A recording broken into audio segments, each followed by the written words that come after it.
em França. Enfim. Ó, Miguel, conseguimos. Estamos gravando já. Só falta o Danilo esquecer-se já agora. Eu vou mandar o link para o Danilo já. Espera aí. Isto hoje realmente. Ai, que caralho.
Não estou a ouvir nada.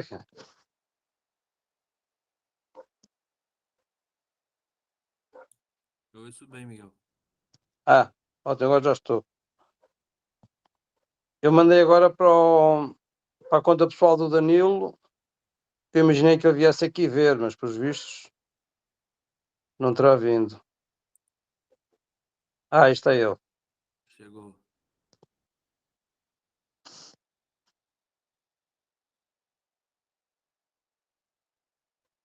O Danilo entrou ou não? Tá aqui. Chegou o mestre. Fala, professor.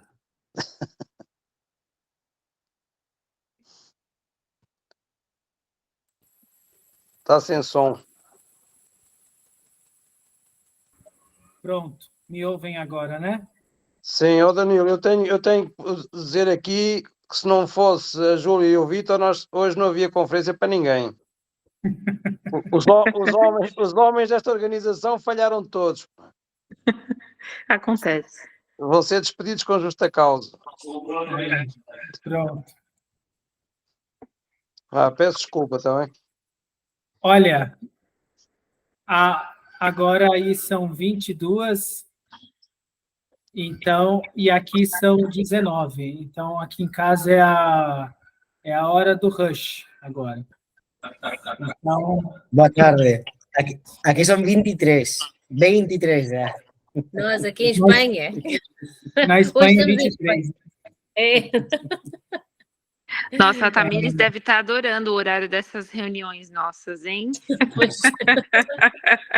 Ela está. Danilo, peço só desculpa uma coisa. Ana, como é que está? O Oscar está aí ao lado. Como é que está a questão do Oscar, da sua mãe? Sí, correu todo ben. Amanhã já está de alta. Ótimo, ok, obrigado. Obrigado. Então, tá bom. Vamos começar? Uma oração? E aí a gente já inicia. Em nome do Pai, do Filho e do Espírito Santo. Amém. Amém. Pai nosso que estais nos céus, santificado seja o vosso nome. Venha a nós o vosso reino, e seja feita a vossa vontade, assim na terra como no céu. O pão nosso de cada dia nos dai hoje. Perdoai as nossas ofensas, assim como nós perdoamos a quem nos tem ofendido.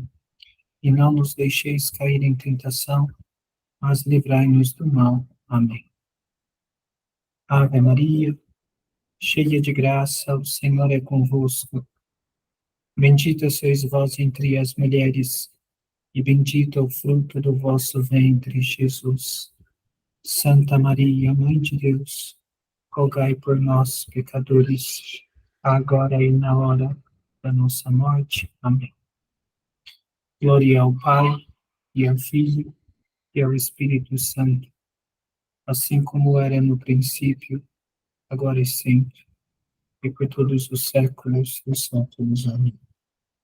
Em nome do Pai, do Filho e do Espírito Santo. Amém. Pronto. Então, vamos lá, tá? Na aula de 2 semanas atrás, né? Foi uma aula que, inclusive, nós tivemos na quarta-feira, se eu não me engano, foi isso. A gente falou sobre a pedagogia de Nosso Senhor, né?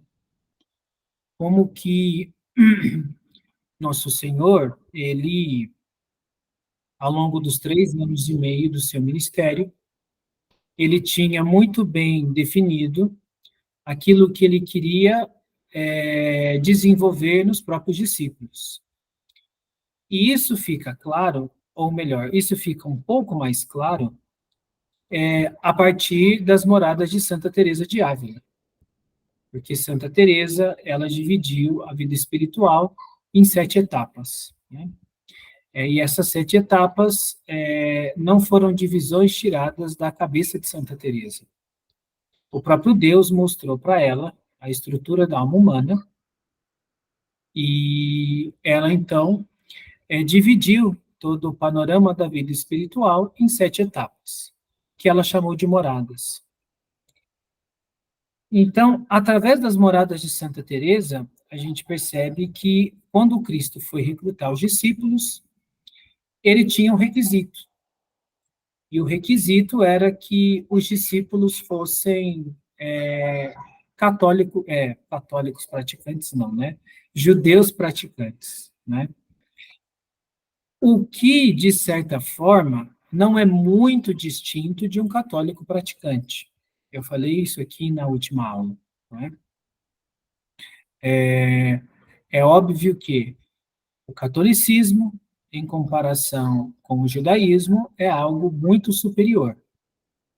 Mas um católico que ele meramente busca, o esforço dele está empregado em simplesmente não cometer pecados mortais, e ele não quer crescer na vida espiritual, uma pessoa que vive assim, ela não é muito diferente de uma pessoa que seja judeu praticante. Porque, no fundo, a vida moral delas será muito parecida.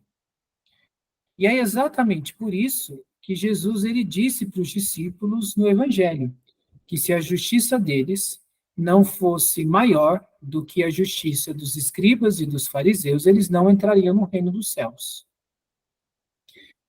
E o que Jesus estava querendo dizer com isso?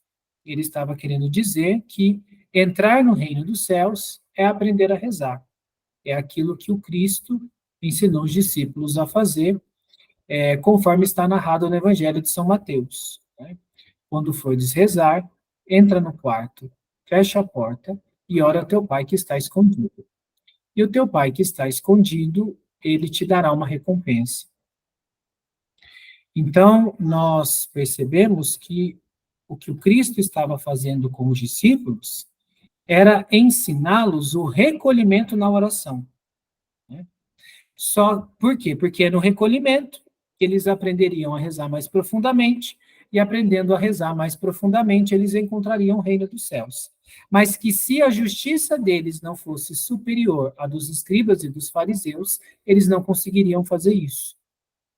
Então, você vê que o pré-requisito para ingressar na escola apostólica era ser um judeu nota 10, né? Ser um judeu praticante.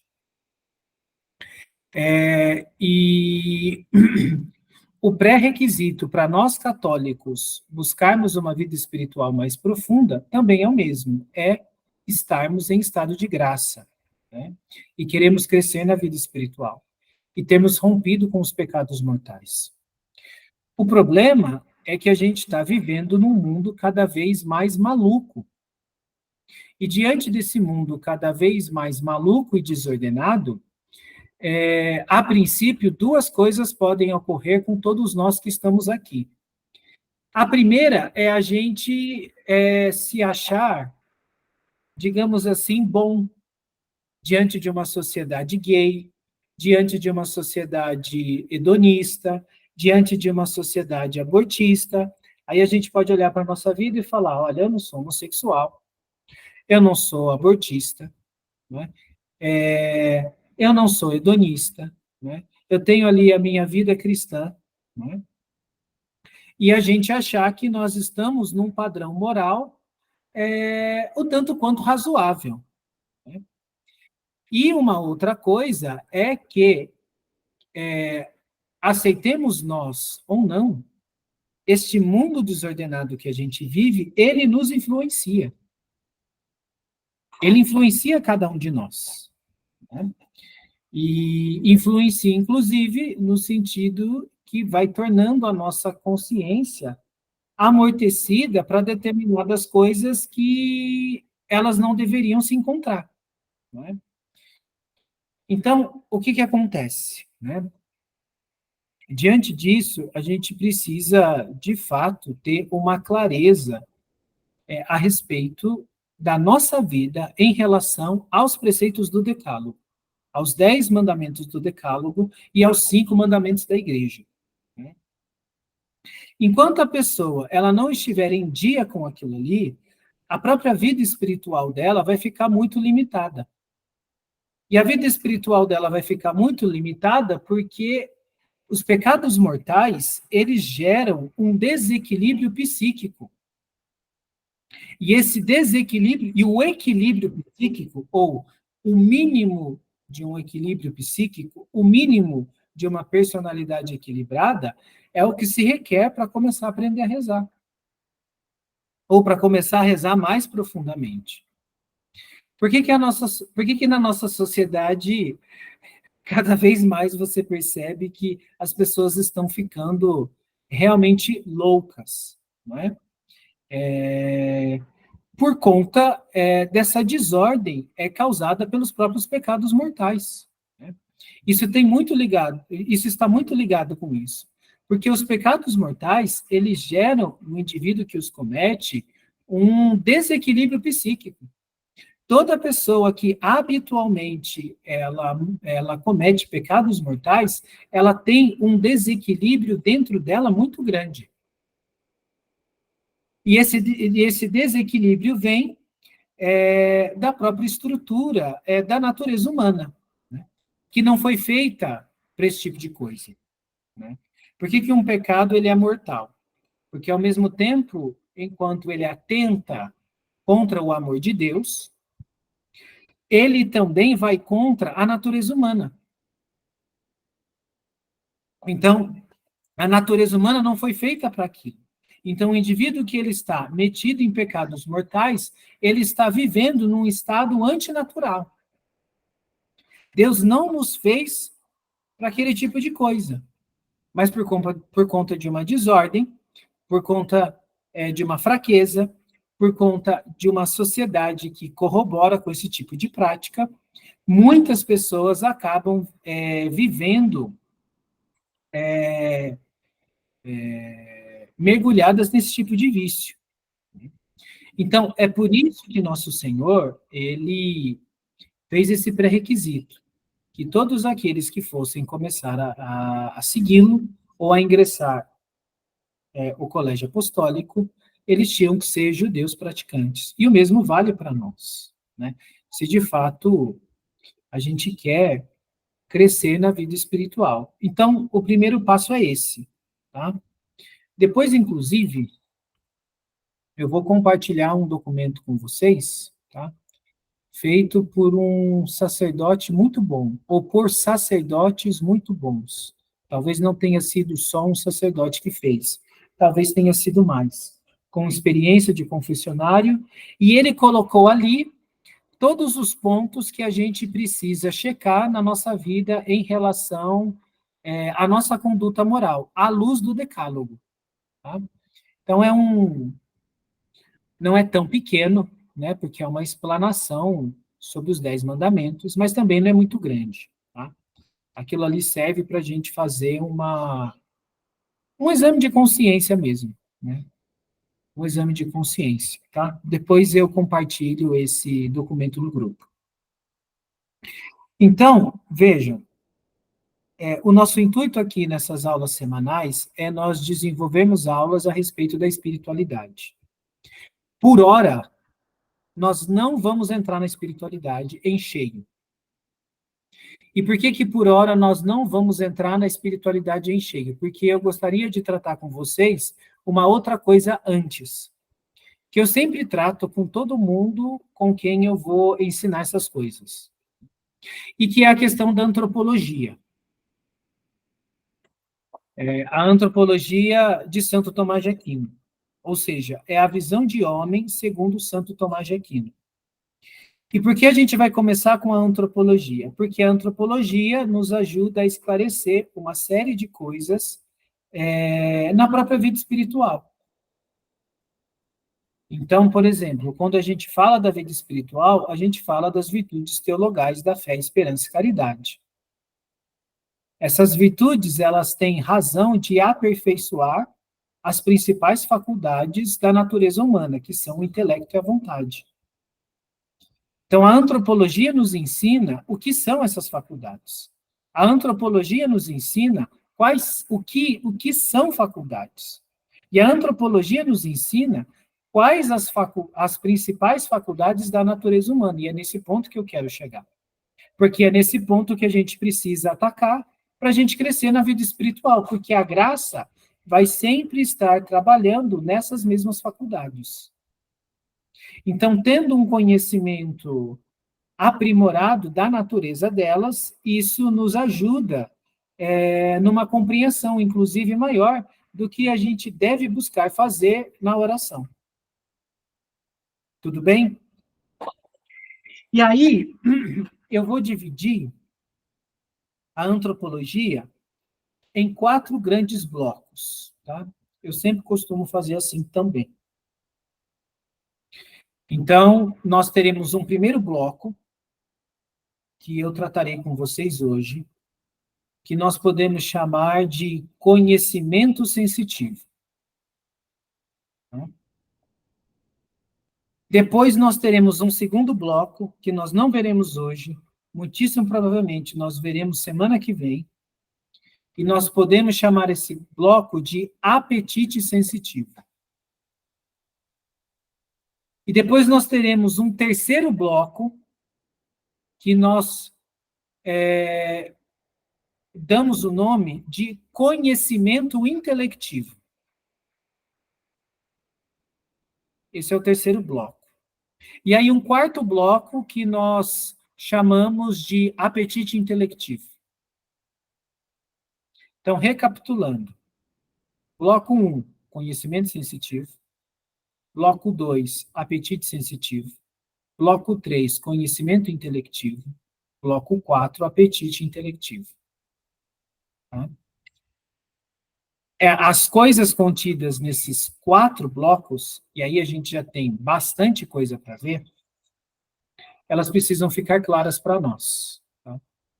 Porque disso acarretará compreensões mais profundas, não só da espiritualidade, mas inclusive da própria educação. Inclusive da própria educação. Então, vamos lá. Tá?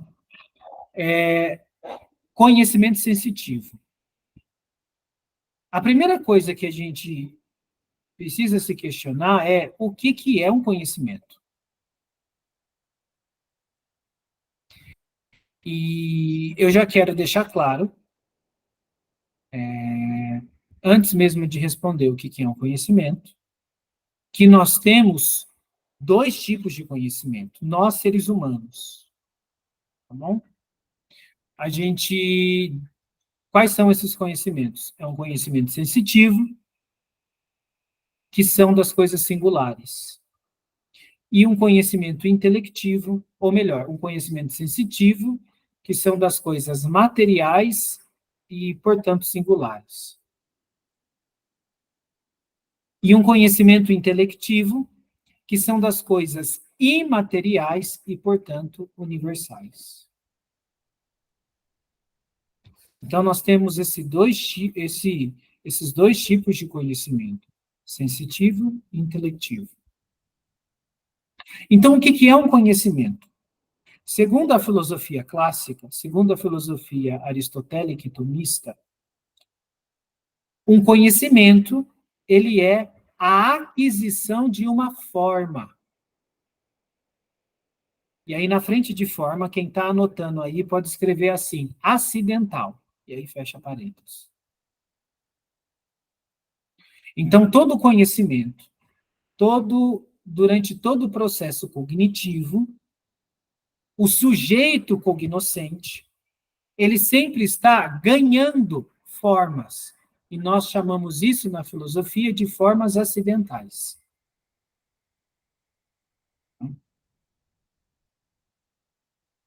E aí vamos dar um exemplo, né? A visão. Quando nós vemos um objeto, qualquer objeto, que é visto pelo nosso olho, pelos nossos olhos, esse objeto está fora de nós. Porém, nós o vemos. E, inclusive, a não ser que a gente não tenha entrado na loucura da sociedade moderna, da filosofia moderna, a gente não questiona a veracidade daquilo que a gente vê. Então, se uma coisa é feia, ela é feia. Se uma coisa é bonita, ela é bonita. Se uma coisa é branca, ela é branca. Se uma coisa é preta, ela é preta. Se você põe a mão na neve, ela é gelada. A gente não questiona a experiência dos sentidos. Só que quando os nossos sentidos estão atuando, a gente precisa entender uma coisa: o objeto está fora de nós. Mas existe alguma coisa que o objeto emite, e que ao emitir essa mesma coisa emitida pelo objeto, ela passa a residir em nós. E essa coisa que passa a residir em nós, ela é uma semelhança do objeto que está fora de nós. Em todo o processo cognitivo, existe isso aqui que eu estou falando para vocês. E esta coisa que o objeto emite e que é captada de formas distintas por nós, ela é representativa da coisa que está fora de nós. A tal ponto que a gente não questiona se o computador que está fora de nós, ele realmente é aquilo que a gente está vendo.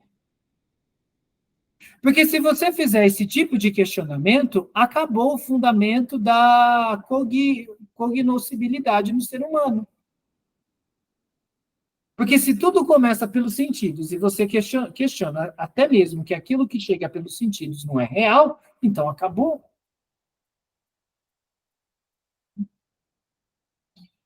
Você veja, né? Acabou. Então, o conhecimento, ele é aquisição de formas. Essas formas são semelhanças do próprio objeto e que são captadas por faculdades ou potências em nós, que nós podemos chamá-los de sentidos externos.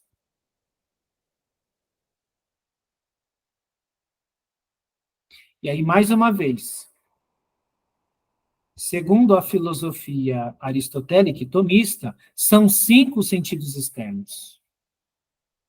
E há uma gradação entre eles. O menor, o mais bruto dos sentidos externos é o tato. E qual que é o objeto do tato? O objeto do tato é o quente, o frio, o liso, o rugoso. E o tato se encontra principalmente onde? Na verdade, ele está presente em todo o nosso corpo, mas principalmente na ponta dos nossos dedos. Os nossos dedos são dotados de uma sensibilidade maior com relação ao tato. Então, ele é o primeiro sentido que nós temos. Inclusive, é a primeira forma pela qual a gente conhece a realidade. Porque quando que a gente começa a conhecer a realidade? Quando a gente está sendo gestado na barriga da nossa mãe. Na barriga de uma mãe, a primeira coisa que o bebê exerce é o tato. Ele fica lá pegando o cordão umbilical e chupando aquilo, chupando a mãozinha. Já nasce sabendo sugar. Então, o primeiro contato com a realidade que nós temos é através do tato. Porque você imagina, uma criança, ela está zerada, ela não conhece nada. Ela está lá dentro, ela passou a existir dentro da barriga da mãe, e as primeiras sensações que ela vai ter é lá dentro. E a primeira sensação real que ela vai ter é dentro da barriga da mãe, através do tato. Então, ele é o sentido mais ínfimo que nós temos. E aí nós temos um segundo sentido, que segue ao tato, que é superior ao tato, que é o paladar. E que tem uma relação com o tato. Relação do quê? A necessidade do contato com o objeto que está sendo conhecido. Então, o paladar, ele reside na língua. E qual que é o objeto do paladar? São os gostos. Só que para o gosto ser sentido, você tem que levar o objeto à língua.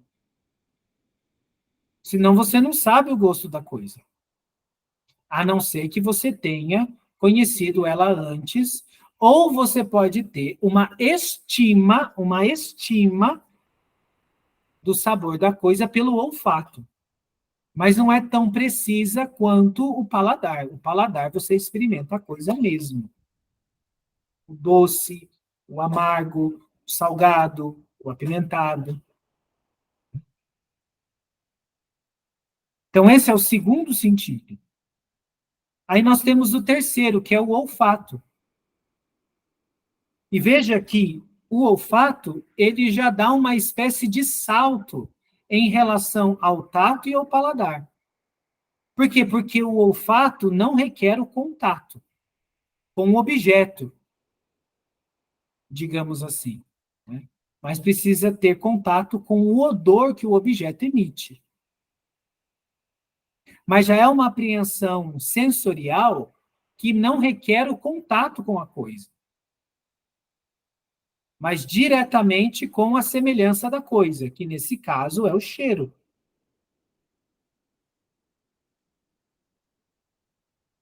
E daí nós temos o quarto sentido externo, que é a audição. Essa pode ser captada a distâncias. Um objeto pode fazer um som que está bem distante de você e, dependendo da intensidade do som, você consegue captá-lo.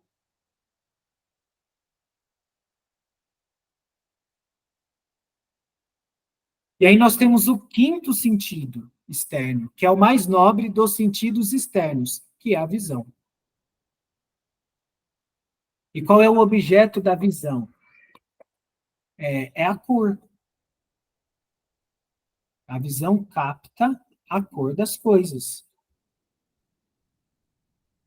E, através da cor, o formato das coisas. Então, esses são os 5 sentidos externos. O que são esses 5 sentidos externos? É um primeiro modo da gente conhecer a realidade. E se a gente for olhar, na nossa vida é assim. Tudo a gente começou a conhecer pelos sentidos. A gente tocou, a gente degustou, a gente captou o olfato da coisa, o som da coisa, a cor da coisa, a forma da coisa. Tudo isso começa pelos sentidos externos. Não dá para fugir disso. A gente não conhece nada que foi parar no nosso intelecto sem antes ter passado pelos nossos sentidos. Seja isso algo bom ou seja isso algo ruim. Inclusive, a gente costuma falar aqui no Brasil. Uma vez que viu, não tem como desver. Você viu, você viu. Não dá para você olhar para o seu olho, olhar para o seu olho, né? Aí não dá mesmo. Não dá para você falar para o seu olho e dizer assim, olho, descarte essa forma acidental que você acabou de captar. Aí o olho diz, sim, senhor, estou deletando ela. Não tem como. Você viu, a coisa foi para dentro. Mas foi para dentro da onde? Aí é que entram os sentidos internos. Porque o conhecimento sensitivo, ele não é só constituído por sentidos externos, ele também é constituído por sentidos internos, e que são 4. E os sentidos externos, eles se encontram onde? Na superfície externa do nosso corpo. O tato nos nossos dedos, na nossa mão, o paladar na nossa boca,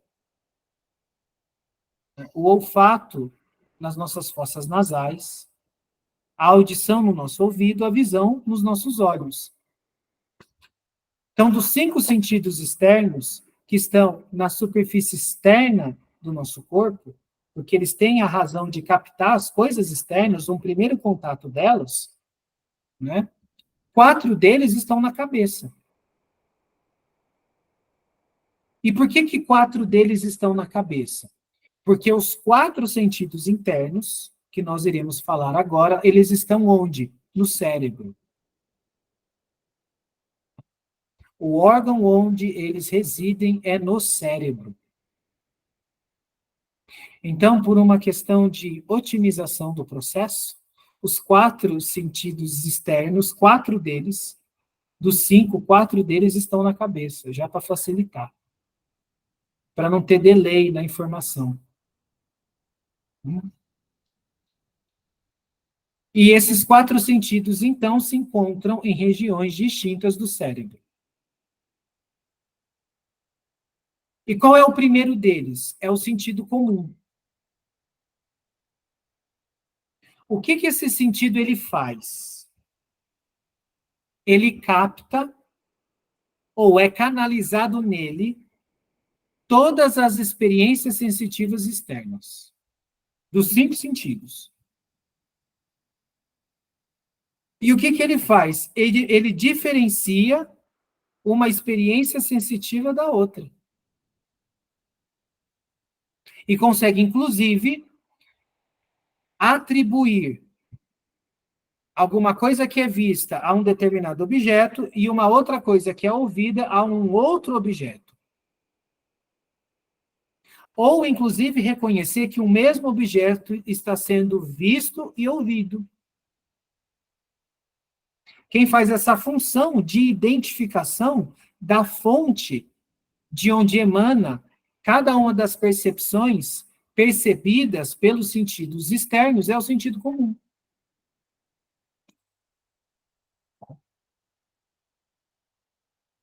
E aí, depois dele, nós temos um outro sentido interno, que é o imaginário. Então, o que é o imaginário?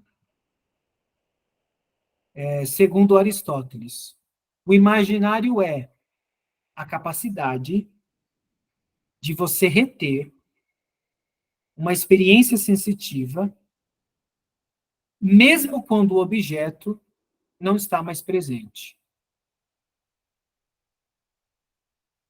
Então, isso quer dizer o quê? Que tudo o que passa pelos sentidos vai parar no imaginário. Principalmente as coisas vistas. Aí, mais uma vez, tudo que a gente vê, seja bom ou seja ruim, vai parar no imaginário.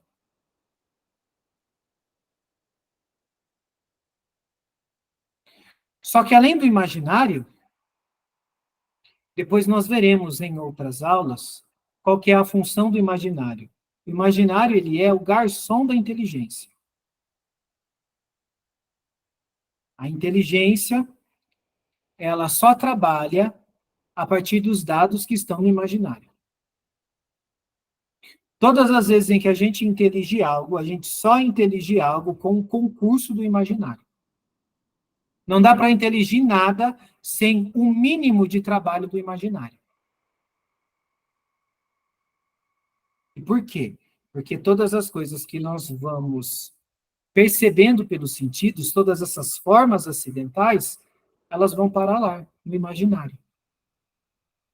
Ou, né, quando a inteligência quer inteligir algo, ela precisa de uma forma sensível. E essa forma sensível está guardada onde? No imaginário. Então, o imaginário ele tem essa capacidade de reter a experiência sensitiva externa, mesmo na ausência do objeto. Só que aí nós temos uma outra faculdade, que é a memória sensitiva. E qual que é a função da memória? A função da memória é guardar as coisas enquanto passadas. E por que a gente tem isso? Porque o ser humano, ele é um aprendiz nato. E a gente só aprende com aquilo que a gente guarda na memória.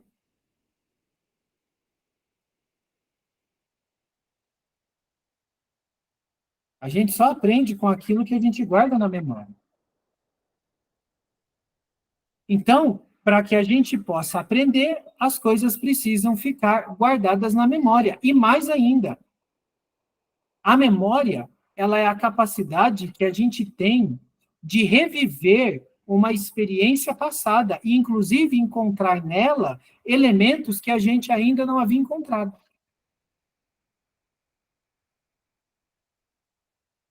Porque ela retém mesmo a experiência sensitiva enquanto passada. Para que a gente possa aprender com ela.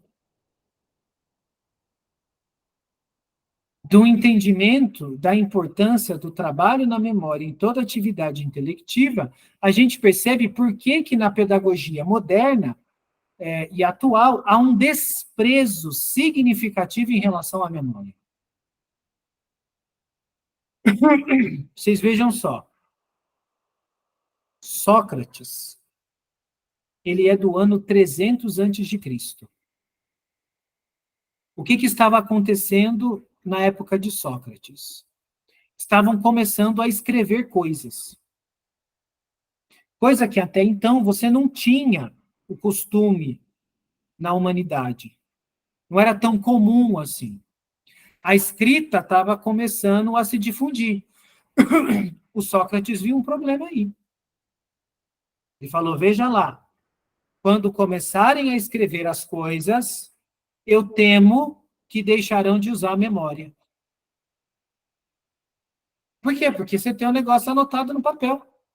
Se eu leio um livro, por que eu preciso guardar na minha memória a informação que está naquele livro, sendo que eu tenho o livro? Por uma razão muito simples. A gente só aprende com as coisas que estão na nossa memória. Se a coisa não está na nossa memória, a gente não consegue aprender com ela. E, inclusive, isso vale para a vida espiritual.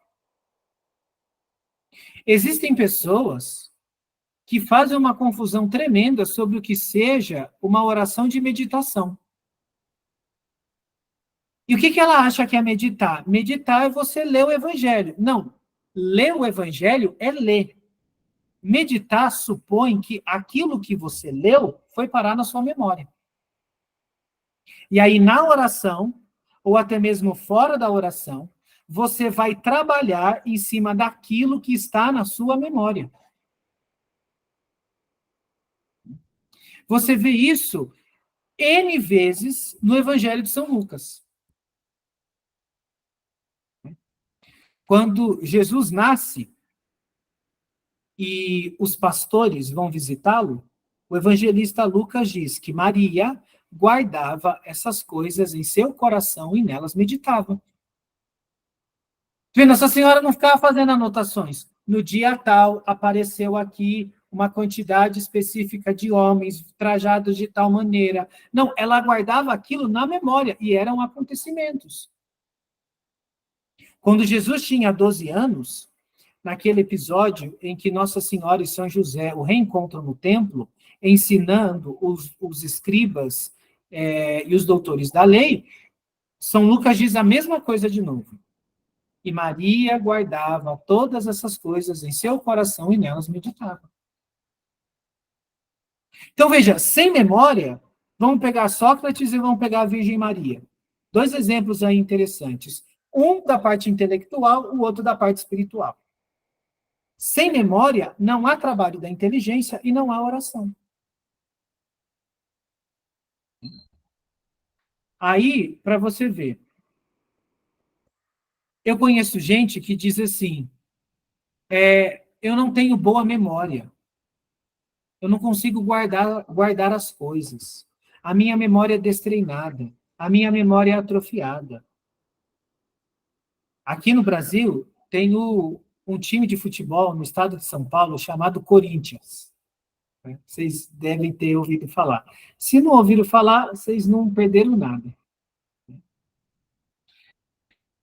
Você pega o mesmo indivíduo que fala que ele não tem uma memória boa para o estudo, para a oração, você fala para ele a escalação do Corinthians hoje, ele sabe de memória. Você fala para ele a escalação do Corinthians em 2014, ele sabe. Quais são os títulos que o Corinthians ganhou? Quantos campeonatos estaduais? Quantos campeonatos nacionais? Quantos campeonatos sul-americanos? Ele sabe tudo. E aí ele começa a dar show. Não, no ano tal, quem era o técnico do Corinthians era uma pessoa, era o fulano de tal, e quem era o goleiro era esse. Sabe, o cara sabe tudo, tudo aquilo está na memória dele. Por quê? Porque não é que a gente não tem memória boa. A nossa memória, ela está ligada com o nosso afeto. A gente guarda aquilo que a gente ama. A gente guarda aquilo que a gente julga que é importante ou relevante para a nossa vida. Pega o indivíduo que se diz desatento, com a memória atrofiada, e você fala para ele assim, eu vou dar uma aula de 1 hora, e se você seguir à risca tudo o que eu vou ensinar nessa aula de 1 hora, só que você não vai poder anotar nada, você vai ficar milionário. Para você ver se a memória do indivíduo não destrava na hora e vira uma memória de que Santo Tomás de Aquino ficaria invejado. Por quê? Porque a memória está ligada com o afeto. A gente guarda aquilo que a gente ama. É, inclusive, por isso que a palavra decorar, do nosso português, vem do quê? De cor cordis, em latim. Cor, em latim, é coração. Decorar é saber de coração. Tanto é que decorar em inglês é know by heart. Eu sei isso de coração. Por quê? Porque isso está gravado no meu coração. Eu amo esse negócio. Isso é a minha paixão. E por isso eu sei esse conteúdo de cabeça. Então, o Sócrates entendia que isso era um elemento fundamental no desenvolvimento intelectual de qualquer ser humano. E Nossa Senhora entendia que isso era um elemento fundamental no desenvolvimento da vida espiritual. O problema é o quê? A gente verá nas próximas aulas. Nós temos uma série de afetos desordenados, e por conta desses afetos desordenados, o que a gente guarda na nossa memória? Entulho. É um monte de entulho. É o Corinthians, sei lá. E tantas outras informações desnecessárias. Né? Tudo isso vai ficar conflitando com as Sagradas Escrituras, vai ficar rivalizando com os textos de filosofia. E aí, a hora que a gente vai estudar, parece que a coisa não pega. E não pega exatamente por isso, porque a nossa memória é um verdadeiro reservatório de porcaria.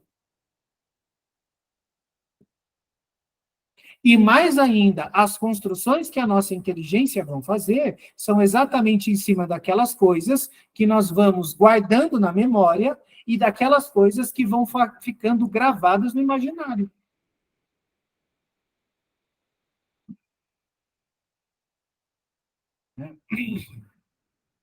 Então, você vê por que a pedagogia moderna ela é tão ineficaz, porque ela despreza a memória. Ela não ensina o indivíduo a usar a memória.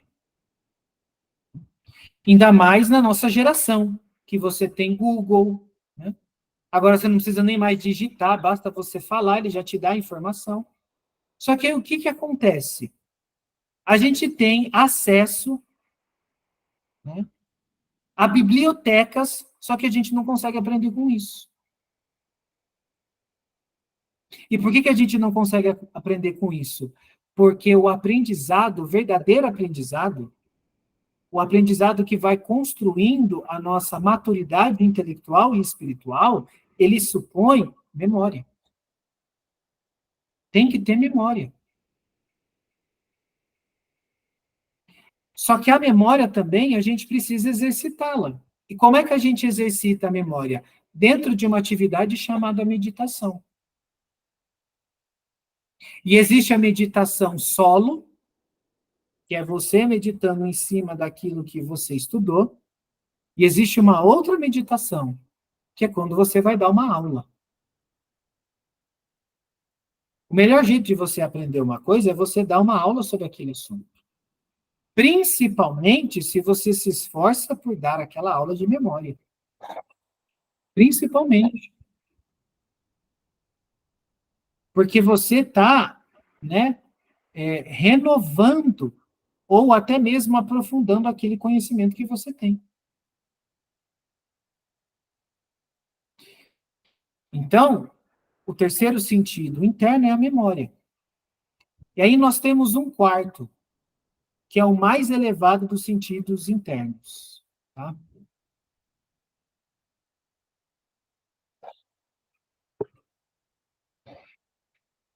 E essas faculdades das quais nós estamos tratando nessa alma, as faculdades ligadas ao sentido externo e as faculdades ligadas ao sentido interno, elas derivam da parte sensitiva da nossa alma. A nossa alma, ela é constituída num tal nível de nobreza, tanto é que ela é uma alma intelectiva, que contido na alma intelectiva nós temos uma parte sensitiva e uma parte vegetativa. Então, essa parte sensitiva é de onde deriva esses conhecimentos, essas faculdades sensitivas que nós estamos estudando aqui, e que, inclusive, a gente tem em comum com os animais. Os animais perfeitos, eles também têm os 5 sentidos externos e os 4 sentidos internos. Eles têm esses 9 sentidos. Então, esse sentido que eu vou falar aqui agora, no animal se chama de estimativa, no homem se chama de cogitativa. E por que no animal se chama de estimativa e no homem se chama de cogitativa? Porque a faculdade mais nobre que o animal tem é a estimativa. Só que o ser humano, ele não é dotado só de conhecimento sensitivo. O ser humano também é dotado de conhecimento intelectivo. E por conta disso, o intelecto faz um influxo sobre essa faculdade que a gente está tratando, que nos animais é estimativa, mas que no homem, por um influxo do intelecto, é denominada cogitativa.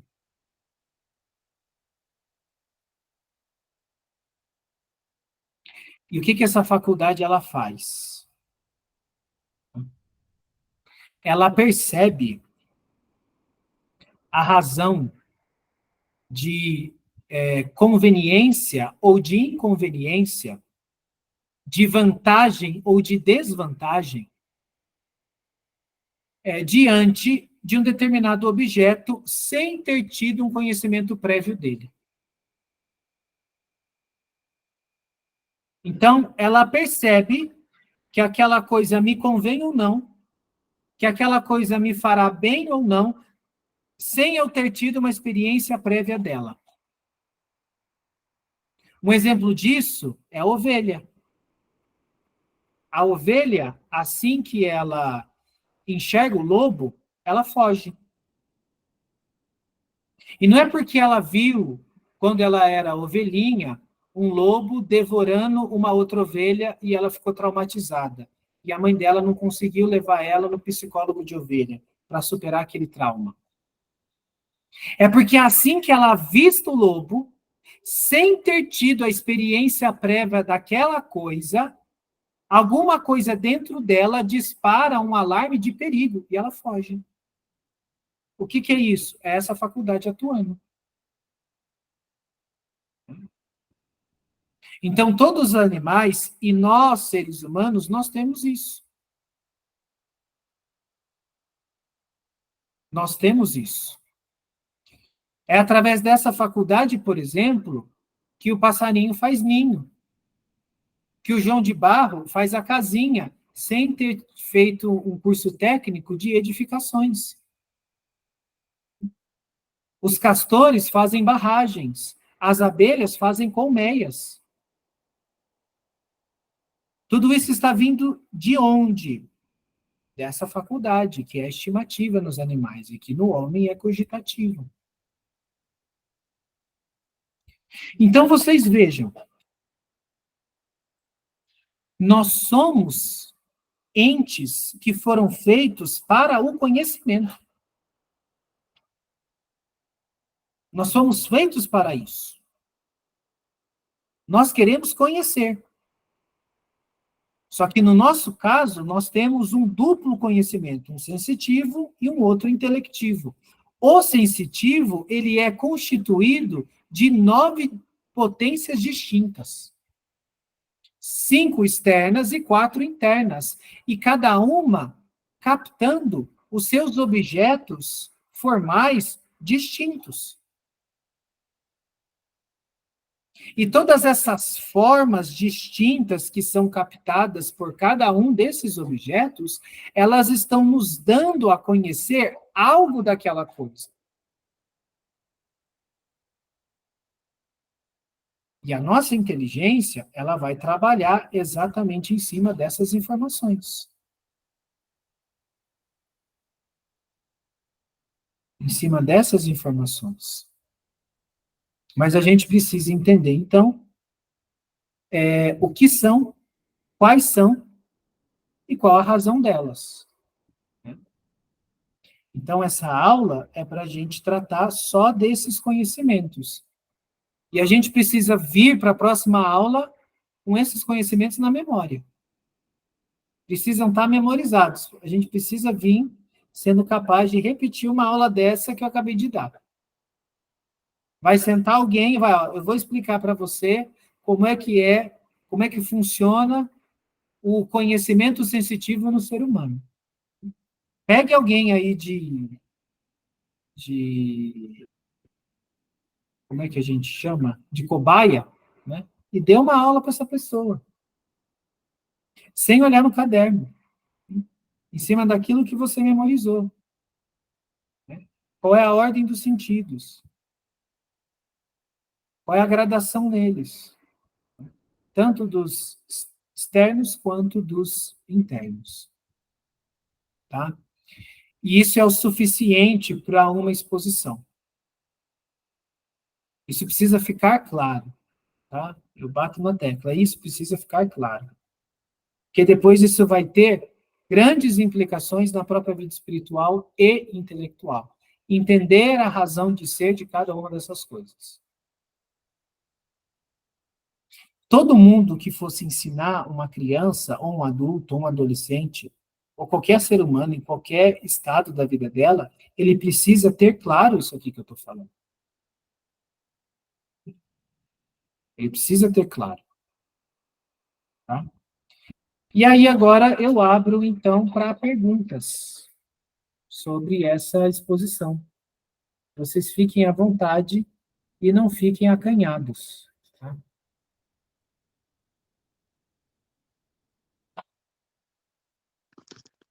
Danilo, e agora na parte final o Danilo falou do exemplo dos animais, não é? Como eles na prática conseguem desenvolver essa memória ou esse sentido interno que se chamou intuitivo, não é? Nos animais, mas nos humanos, nós também se vimos o lobo, também fugimos, não é? Mas eu gostava de perceber se isso tem alguma influência pela positiva, ou seja, se nós virmos alguém que precisa de ajuda, percebemos que devemos lá ir. Isso é esse nível de ação sobre os nossos comportamentos que nos diferenciamos dos animais ou é outro nível? No nosso caso, nos animais é estimativa, porque ela só estima. No nosso caso, é cogitativa, porque o que ela faz?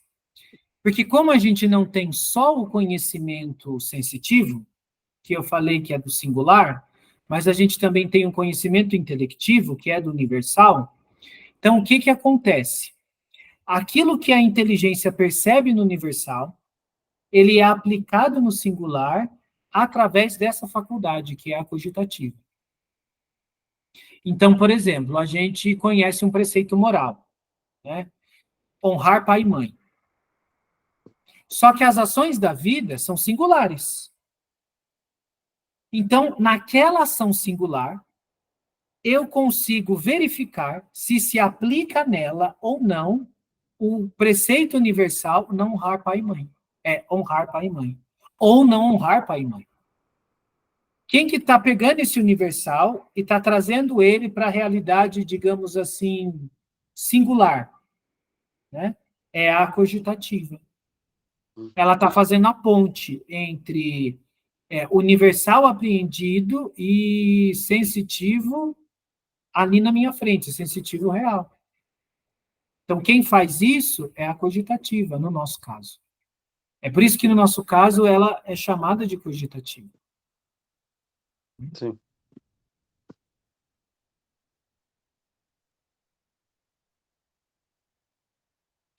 E aí eu não sei se é verdade, né?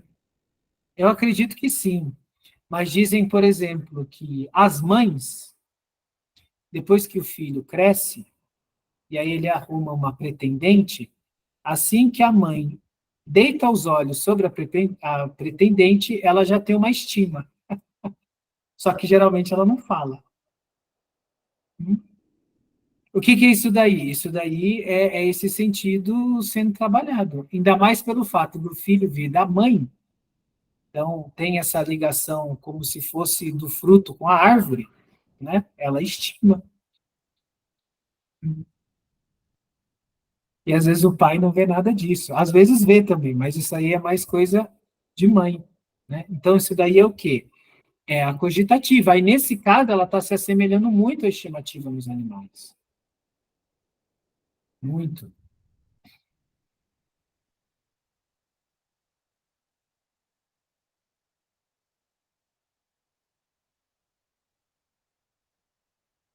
O que mais? Danilo, falou que essa última faculdade interna é estimativa nos animais e cogitativa nas pessoas, certo? Isso. O que poderia explicar um pouco melhor o que faz com que, ou por que ela é cogitativa nos humanos e apenas estimativa nos animais? Ou seja, qual é o passo a mais que a nossa faculdade consegue dar? Tá, esse passo a mais é exatamente porque como a gente é dotado de um duplo conhecimento, um universal e um singular, o universal vem pelo intelecto, o singular vem pelos sentidos. Fazer essa ponte, aplicar o universal ao singular, isso é feito mediante a cogitativa. Coisa que os animais não têm. Por quê? Porque eles não têm intelecto. Ah, ok. Então é como se fosse uma outra classe, assim, de conceitos, né, de uma faculdade superior, vamos dizer assim, que a gente consegue trazer Sim, ou associar. E julgar Ok. o caso. Seria É, meio que julgar o caso à luz de concreto, alguma né? coisa. Exatamente. isso, Por exatamente. exemplo, no caso do exemplo da ovelha, ela viu o lobo e ela fugiu. Nós vemos um perigo, mas então nós vamos então aplicar aquilo. Nós temos E- preceitos, é como se a gente é. tivesse um guideline ali na nossa, numa outra Sim. faculdade superior, e a gente associa aquela situação, que é um acidente, E aí tem né, que ser a uma aplicável situação ou não. superior. Exatamente. Sim. Ok. Aí quem vai fazer essa ponte é a cogitativa, né? É a cogitativa.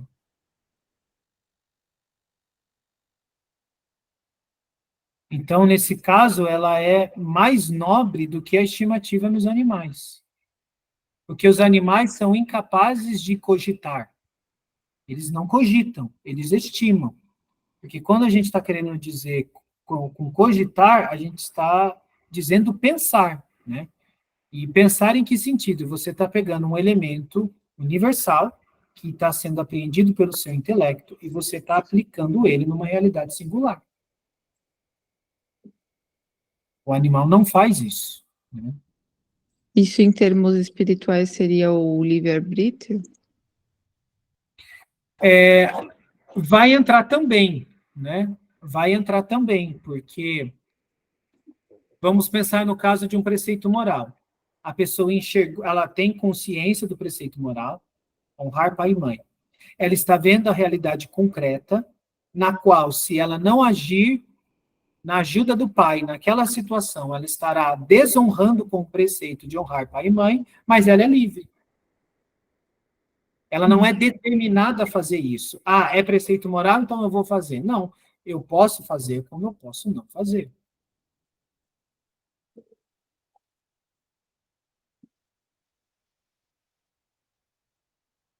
Só que aí o que acontece? Aí entra uma complexidade da psicologia humana, porque aí, diante disso, a pessoa pode falar assim, mas, e aí, o que está por detrás desse mais? Ela vai buscar elementos que possam justificar ela não socorrer o pai.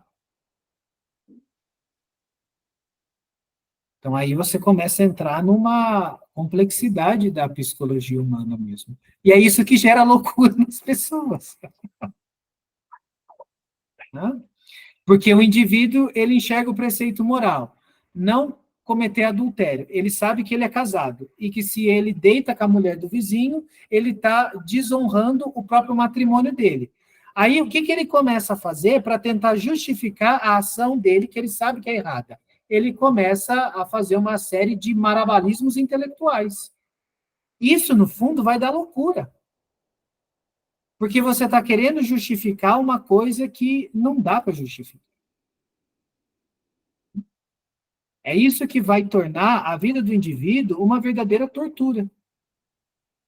Porque a todo momento, a consciência dele vai estar acusando ele daquilo que ele fez. E ele vai ficar tentando justificar isso, criando argumentos que, no fundo, ele sabe que não são argumentos. Isso vai dar loucura. Não tem como. Uma pessoa assim, ela é desequilibrada, ela não tem a estabilidade mínima interior para perceber o movimento da graça no interior da alma dela e conseguir rezar mais profundamente.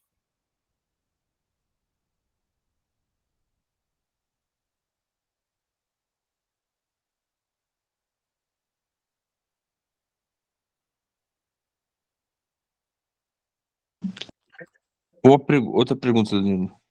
Sim, Assim, pode fazer. todo pecado que nós cometemos, no fundo, ele está sendo, vamos dizer assim, estimulado, né, ou iniciado a partir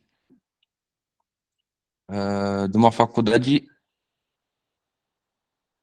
sensorial, né, sensitiva, Uhum. seja Sim. externa ou interna. Por exemplo, a pessoa pode pecar por um desejo ali carnal, como você Uhum. citou um exemplo, ou ela pode por uma faculdade interna, por exemplo, um trauma. Uma coisa que ela tem na memória que leva ela a ser um psicopata, por exemplo. Certo.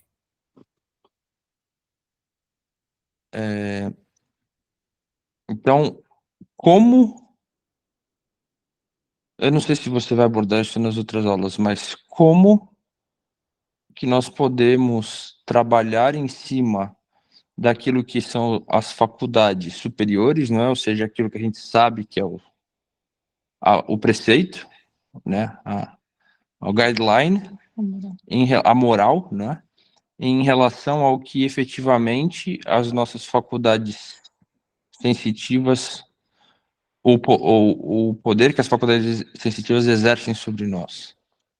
Sim. Porque uma coisa é a gente saber o que deveria ser, né? Ou pelo menos achar que sabe, mas na Uhum. prática não consegue fazer, Uhum. né? Sim. E como a gente explica isso? Ou eu não sei se a pergunta é essa, né? Mas Acho que não, deixa eu responder. então como é que você coloca assim Tá que falando de dominar os próprios. sim, de certa forma, mas eu acho que isso talvez seja um assunto que o Danilo vai desenvolver, porque ele falou que tem 4 tipos de. Como é que eram as 4, Danilo? Os 4 blocos, né? Os 4 Conhecimento blocos, né? sensitivo, apetite sensitivo, conhecimento intelectivo e apetite intelectivo. E talvez você vá desenvolver mais sobre essas complexidades, né? Com esses blocos. Mas eu queria entender essa relação, então. Uhum. Sabendo, tendo a faculdade superior, e entendendo, às vezes até com certa clareza, os preceitos, né? Por exemplo, o decálogo da moral, por que nós não conseguimos, do ponto de vista antropológico, não conseguimos exercer plenamente? Porque aí você fala que quando a gente não respeita, né? Ou quando a gente não age de acordo com a moral, isso gera loucura. Mas então por que nós somos conduzidos à loucura? E não, Pecado. e Causa não do nos... pecado. Sim, e não, mas por que nós não conseguimos recusar o pecado, por exemplo? Porque a gente porque nós somos seres. Sim, mas eu queria isso. saber se o Danilo tem alguma palavra sobre isso, alguma visão. Tá. Veja só, Vitor. O Santo Tomás de Aquino, na Suma Teológica, ele explica as coisas da seguinte forma. O primeiro homem, o Adão, antes do pecado, como é que as coisas se davam nele, né? Ele estava totalmente sujeito a Deus, que ele ainda não tinha pecado. Como consequência, e a gente pode dizer também prêmio dessa sujeição, aquilo que no próprio Adão era superior, ou seja, a inteligência, a vontade, ela dominava totalmente as partes inferiores do homem, que é o que a gente está começando a estudar aqui agora. Conhecimento sensitivo e os apetites sensitivos, que é o que a gente verá na aula que vem.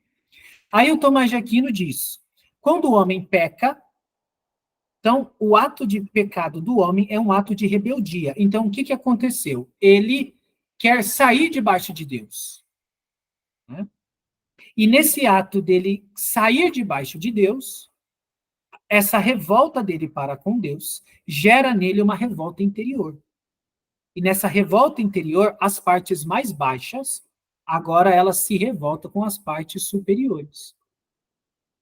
Então, um homem que é um ente dotado de intelecto e vontade, depois do pecado original, ele adquiriu uma propensão em viver mergulhado nas coisas sensitivas.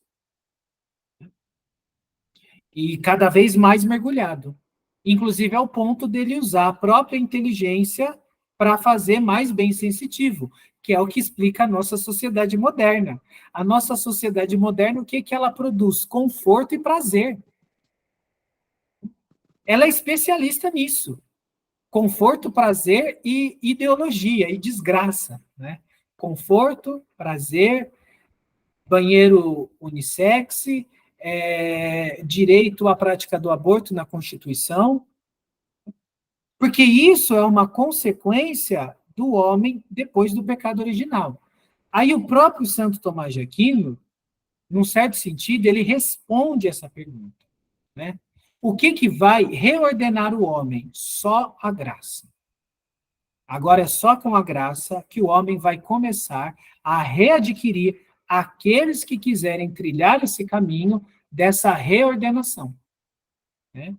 E isso implica uma série de coisas, que é o que a gente vai tentar colocar as principais aqui nessas aulas. Então, resumindo, é isso.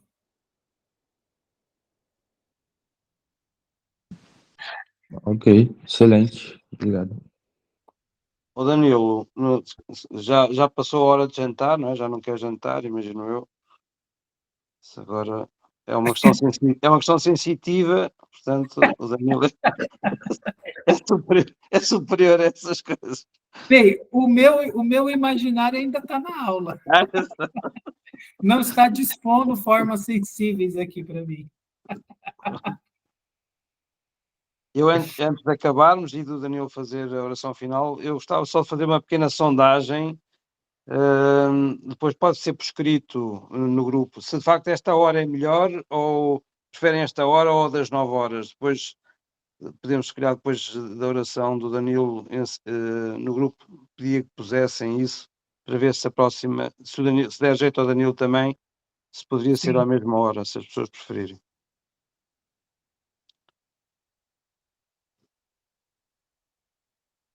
Posto isto, Danilo, se quisesse então encerrar com a oração final.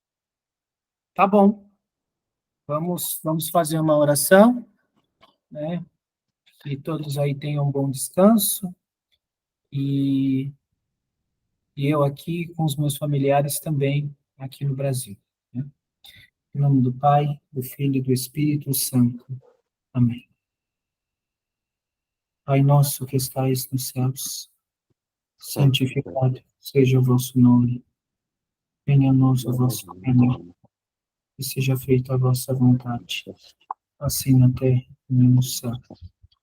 O pão nosso de cada dia nos dai hoje. Perdoai as nossas ofensas, assim como nós perdoamos a quem nos tem ofendido. E não nos deixeis cair em tentação, mas livrai-nos do mal. Amém.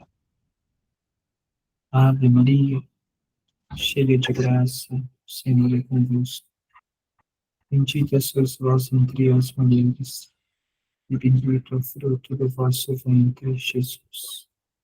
Santa Maria, Mãe de Deus, rogai por nós, pecadores, agora e na hora da nossa morte. Amém. Glória ao Pai, e ao Filho, e ao Espírito Santo. Não era Assim, no princípio, agora e sempre, todos os séculos dos séculos já. Amém. Em nome do Pai, do Filho e do Espírito Santo. Pronto, Danilo. Há muitas maneiras de ganhar o céu e a sua é esta, não é? Pois é, vamos lá. Sigamos firmes. Muito obrigado por tudo, Danilo. Por nada. É sempre muito bom rever a todos. Tá? Obrigada. Obrigado, Danilo. Obrigada, boa noite. Boa noite. Tchau. Beijo, boa noite.